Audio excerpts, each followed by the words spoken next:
Greetings everyone, Lumberg here. Today I've done some good research and have a good update for you guys. So let's start off with the biggest game update that we've seen with the release of C38 and T12 troops. It basically happened 2 days ago and there was no barrier, meaning there wasn't another rare resource other than uranium. So as expected, we saw people basically overnight pop from C35 to C38. And really I wanted to find out how many have gotten there in 2 days. And this is the list that I looked at all the globes. So here you can see that we have 13 C38s already and 21 C37. And that's just in 2 days. So as expected, you see some heavy ones in the first globe because they've been playing longer.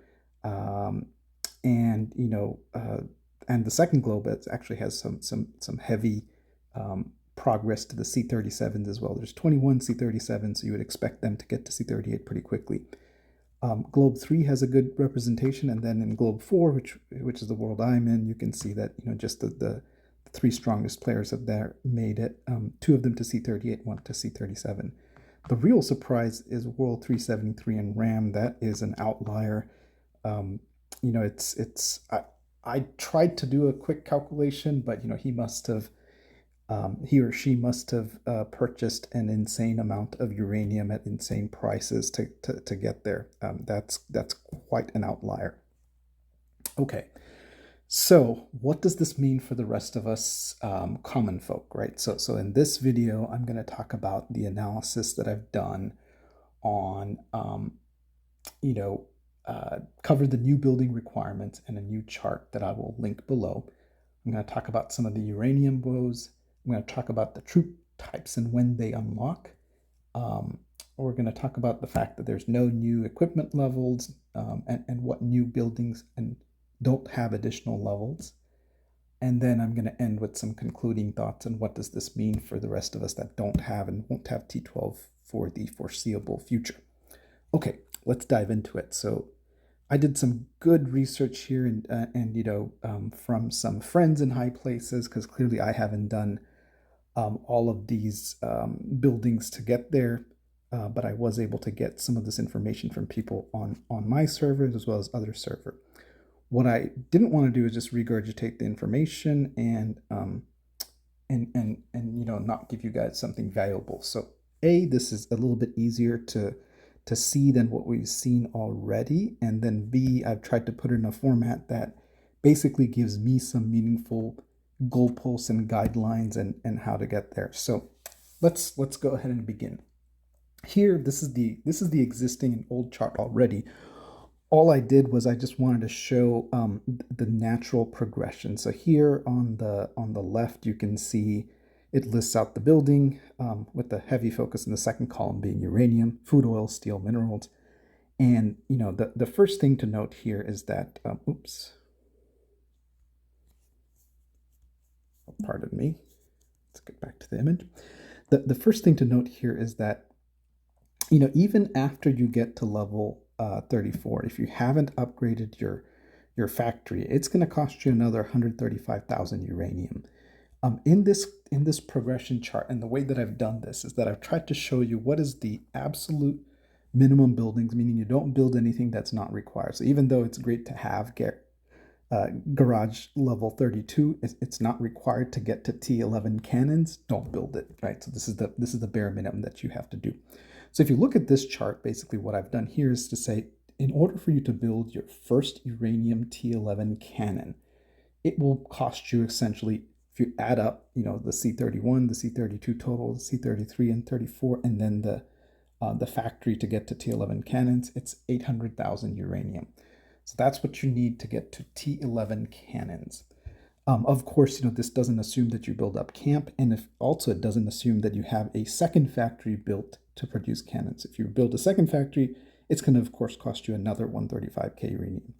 Where I am in all this is I'm basically at wall 33. I'm trying to upgrade to Hall, and we're going to look into my account in a second. Okay, the next table is going to be, okay, so once you reach T11 cannons, which is a huge accomplishment, and don't let that dissuade you. Don't let the fact that there's T12 out there dissuade you from having T11 cannons. It's still a great metric and a good goalpost to have. Once, however, you get the T11 cannons, and this next chart basically assumes that, okay, you haven't built up the camp at all. These are the buildings that are required and in the order that you'll need them, and build nothing more that's not required in order to get to the next tier, which is T12 Snipers. So what's interesting is that at least this time in the release, in 30 to 35, basically 31 to 3 were pretty useless, with the only troops available being the axes and the gunners, which most people don't use. In the 35 to 38 upgrade, there's actually a valuable troop at every level, which is great. And surprisingly, the at 36 snipers unlock, which is good. However, what's not so good, and I did an estimate video on Uranium where I was far off in terms of the main hall requirement, but of course, I didn't take into account all the other buildings that would need hefty amounts of uranium. So all in all, it comes back to the same answer, which is that you need a ton of uranium. So here you can see, to go from the moment that you've created T11 cannons to getting T12 snipers, if I add up, the C35 total, the C36, and the T12 snipers, it comes to 1.6 million uranium. So to go from T11 cannons to T12 snipers, if you haven't done anything, if you've already built up the camps a couple of levels, you might be there, but this is assuming you don't. That's 1.6 million. That is an insane amount of uranium. I did the math, and I make about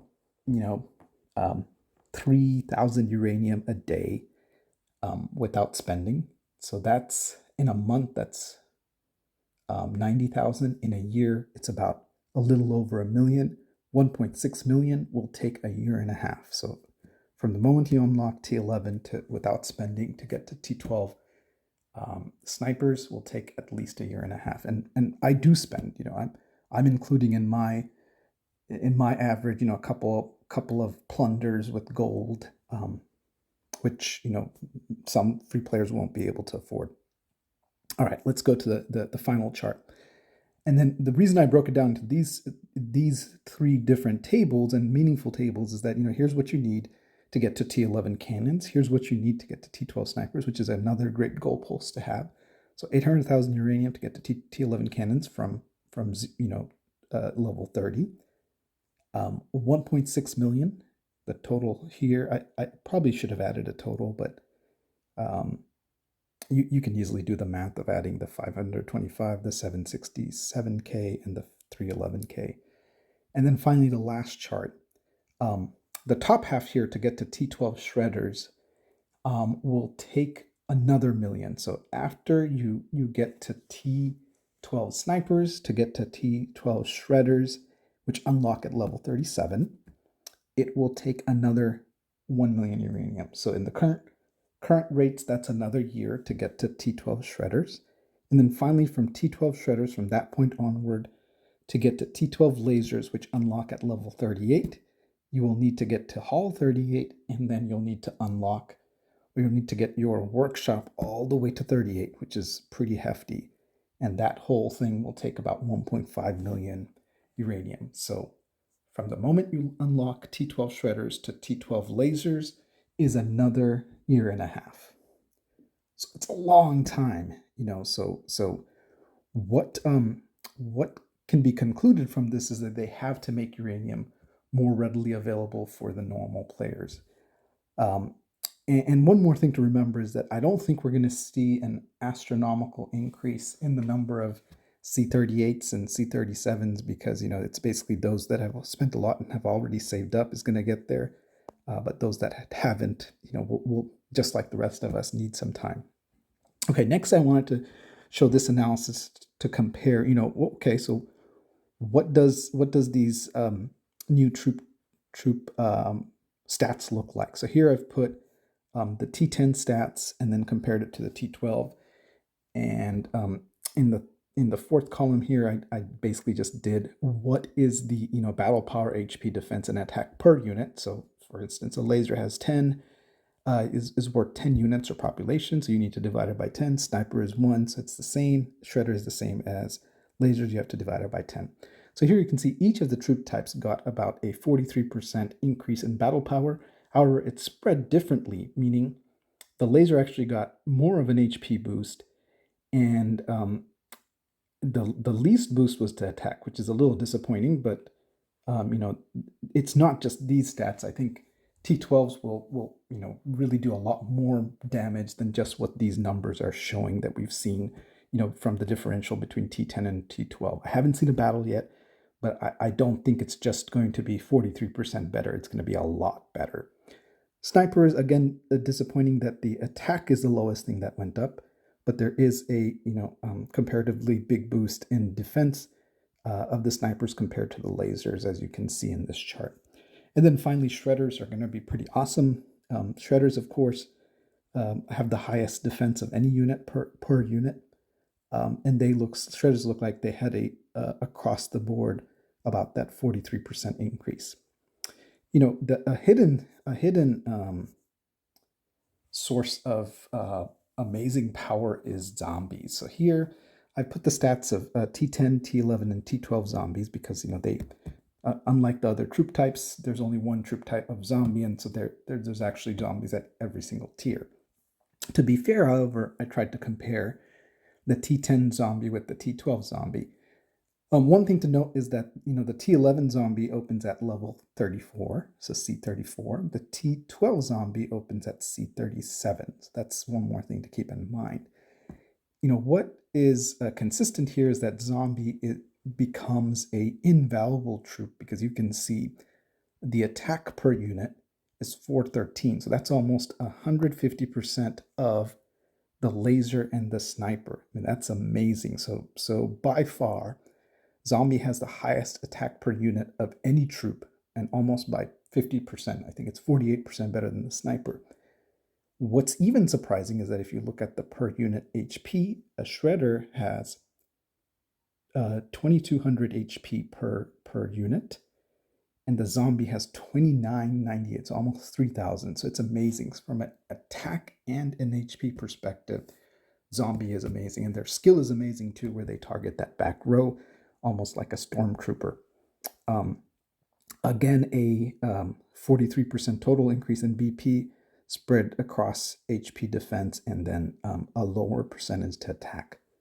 So zombies are going to be extremely important, and I'm going to do a much needed video on everything about zombies, hopefully soon.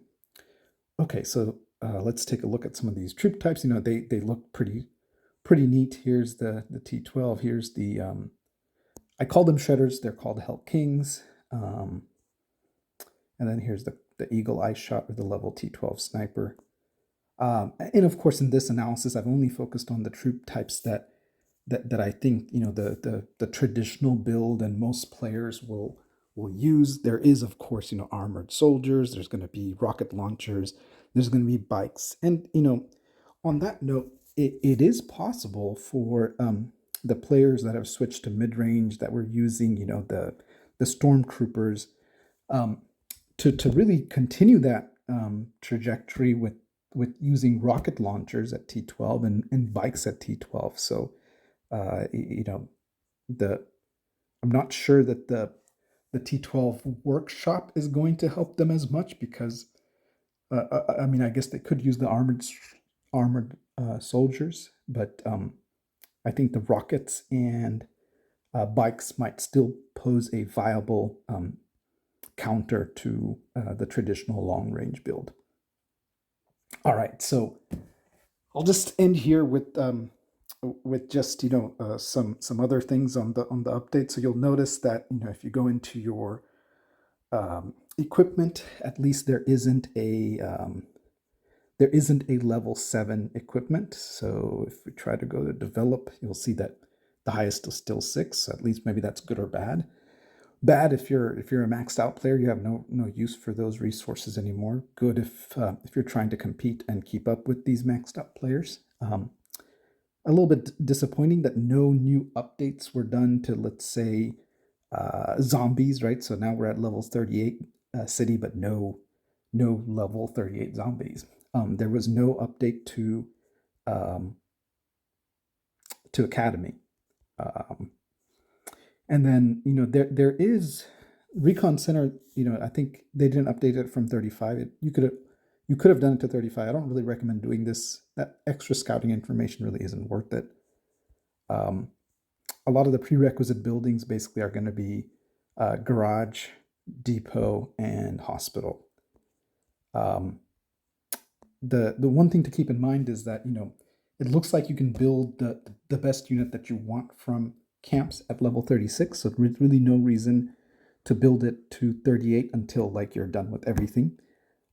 Factories, the max level that you probably want to have it would be the 37 because you can get the best troops that you can, shredders and bikes at that level. And then workshop, however, you do need it to go to 38 to build that last tier of lasers or armored soldiers. No increase in training grounds, fields, or medic centers, and I don't think there's any increase in houses too. So I'll end with some closing thoughts on it's not the end of the world.